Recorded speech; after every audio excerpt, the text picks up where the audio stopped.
си постоянство в състава на Берое, що се отнася до защитите и полузащитите. Експериментите са в нападение. Вини Триболе можеше да завърши, не го направи. Първа възможност за Берое и първо попадение. Със сигурност Вини Триболе искаше да завърши сам, не му се откри подобна възможност. Двама около себе си събра Вини Триболе. Топката рикошира в Жереми Петрис.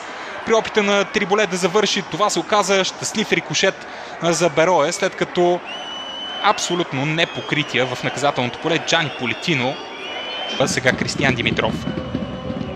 Рикардиньо, изстрел на Рикардиньо, сравнително прецизно да насочи топката Рикардиньо към далечния ъгъл, топка върната към Асими Фадига.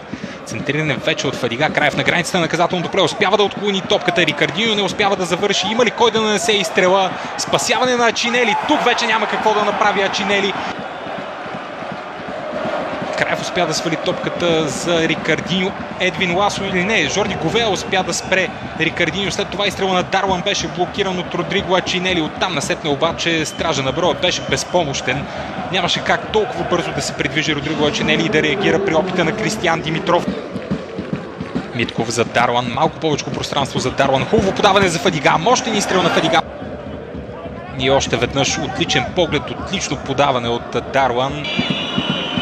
Митков е човека, който стреля, технично изпълнение от Асен Митков, което обаче преминава покрай целта.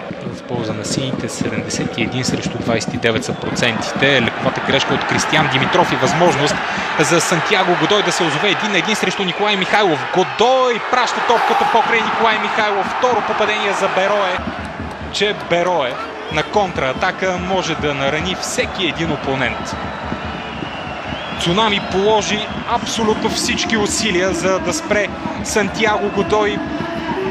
Недостатъчно добра позиция, недостатъчно скорост от Цунами и моменти, в които Левски изглежда контролираше събитията на терена. Берое се възползва от ситуацията, открила се и помагане на действията в наказателното поле. Митков, меко подаване от Асен Митков, има го и завършващи изстрел. Той обаче е неточен, страх